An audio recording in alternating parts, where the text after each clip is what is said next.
ನೀವು ಅವ್ರ ಮೇಲೆ ಬ್ಲೇಮೇ ಮಾಡಕ್ ಹೋಗ್ಬೇಡ್ರಿ. ಯಾಕೆ ನನಗ್ ಗೊತ್ತದ, ಎಲ್ಲಾ ಕೊಟ್ಟಿರ್ತೀರ ನೀವೇ, ಅಡ್ಮಿನಿಸ್ಟ್ರೇಟಿವ್ ಏನ್ ನಡೆಸ್ತೀರಾ ನೀವೇ ಸ್ಪಂದಿಸಲ್ಲ. ಅದೇ ಪ್ರಾಬ್ಲಮ್ ಇದೆ ನಿಮಗೆ.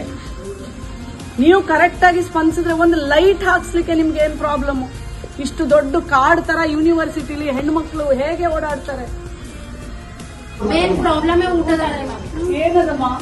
ಕರೆಕ್ಟ್ ಕ್ವಾಲಿಟಿ ಬಿ ಇಲ್ಲ ರೀ, ಕ್ವಾಂಟಿಟಿ ಬಿ ಇಲ್ಲ ರೀ. ಮತ್ತೆ ನಾವು ಆಕ್ಚುಲಿ ಮೇಡಮ್ ನಾವು ಸೆಕೆಂಡ್ ಟೈಮ್ ಮಾಡ್ತಾ ಇರೋದು. ಮೊದಲು ಮಾಡಿದ್ರಿ ಏನಂದ್ರಿ ಪ್ರೊಟೆಸ್ಟ್ ಮಾಡಿರಿ.